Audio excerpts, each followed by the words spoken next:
क्या आपने कभी सोचा है, जब दुनिया के हर एक देश के पास अपनी एक स्थिर करेंसी है तो हमें क्रिप्टो करेंसी की ज़रूरत क्यों महसूस हुई?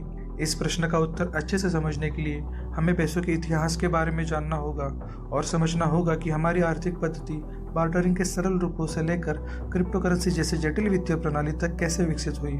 तो चलिए शुरू करते हैं।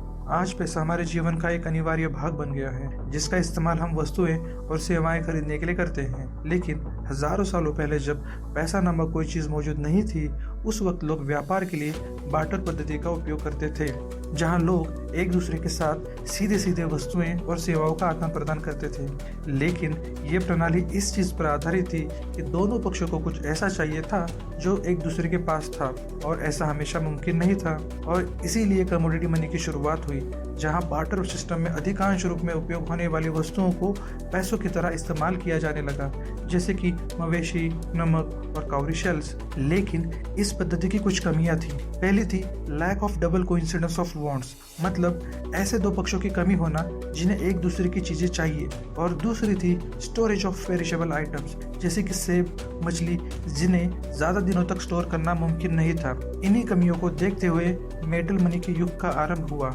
जहां गोल्ड, सिल्वर, कॉपर जैसे धातुओं के कॉइन का इस्तेमाल पैसों की तरह होने लगा। अब दो पक्षों को एक दूसरे को क्या चाहिए ये समझने की जरूरत नहीं थी।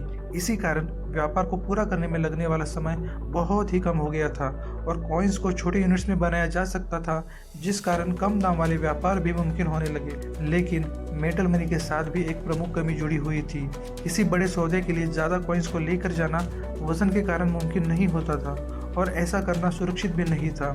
इसी कारण पेपर मनी की शुरुआत हुई, जिसे मेटल कॉइन्स की तुलना में लेके जाना आसान था और इसे बड़ी मात्रा में प्रिंट किया जा सकता था। शुरू के बहुत सालों तक पेपर मनी में गोल्ड स्टैंडर्ड अपनाया गया था, जहां उतने ही पेपर नोट्स प्रिंट किए जा सकते थे जितना गोल्ड अवेलेबल है।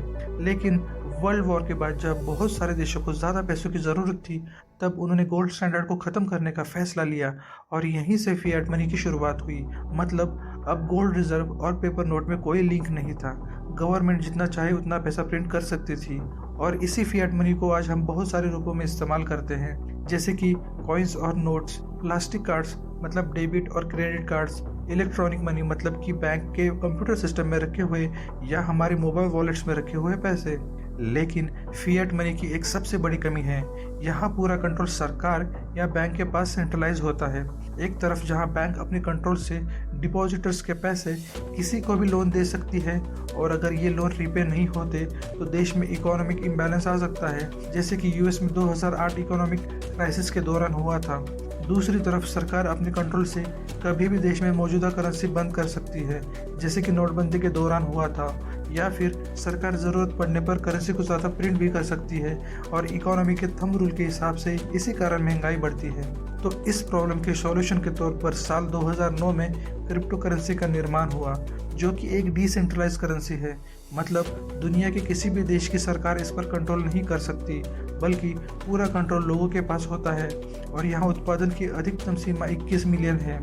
तो ये था पैसों के इवोल्यूशन का पूरा इतिहास, जिसे जानकर आपको पता चल गया होगा कि हमें क्रिप्टो करेंसी की ज़रूरत क्यों महसूस हुई। और अंत में हम ये कह सकते हैं कि पैसों का विकास एक लंबी और जटिल प्रक्रिया रही है और इसमें मानव समाज की बदलती ज़रूरतों को पूरा करने के लिए समय समय पर अनुकूल रूप से बदलाव किए गए हैं। और जैसे जैसे तकनीक आगे बढ़ रही है, ये संभावना है कि भविष्य की ज़रूरतों को पूरा करने के लिए पैसे के नए रूप सामने आएंगे। अगर जानकारी अच्छी लगी हो तो लाइक और सब्सक्राइब ज़रूर करें। धन्यवाद।